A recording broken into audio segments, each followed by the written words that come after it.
I was in New Jersey. I wasn't working anymore. I finished my last Broadway show. If then a few years prior, my wife was working, and my daughter was born in October of 2015. And then so fairly normal pregnancy, everything was fine. And then around 3 months old, we figured something was wrong. And then around May of 2016 was when Hamilton kind of came into my life, and all of a sudden the auditions came around, and I thought, oh, this would be cool. It's clearly not going to happen. Clearly I know how this story ends. And then it started happening. Like I got called back, and so all of a sudden the possibility was real. Like it was a real possibility that this was going to happen. And then so this month of May of 2016 was also the month that my daughter was diagnosed with infantile spasms, which is just a really gnarly version of epilepsy.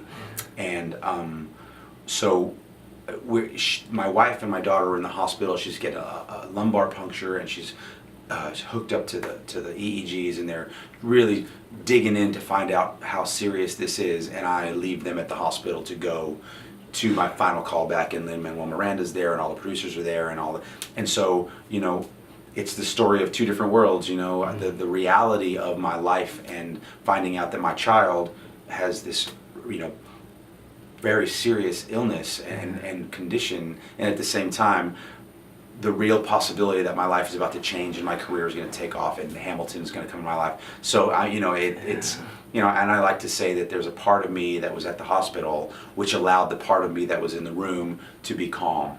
And not, because I knew this wasn't, while the most important thing in a professional career was not the most important thing in my life. You could kind of let it go a little bit and just let it all hang out, I imagine. And I said, there's nothing that I can do here that's going to be as important as what I have to go back over there and do at the hospital. So for that reason, I think there was something there.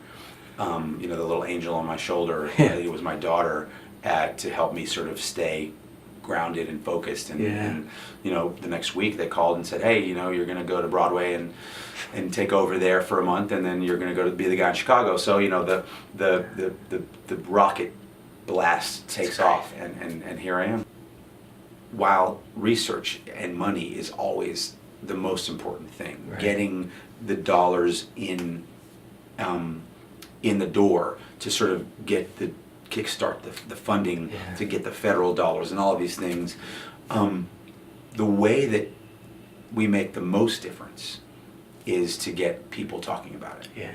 Is to get the word epilepsy up there with Parkinson's and Alzheimer's and ALS and all of these these conditions and these diseases that the brain is so misunderstood, and the only way to get more understanding and better treatments is to get people to say, epilepsy is something we need to fight. That is what I want to do. Whatever soapbox I have, whatever platform I have, to say, hey, let's get this in the conversation. That's what I want to do.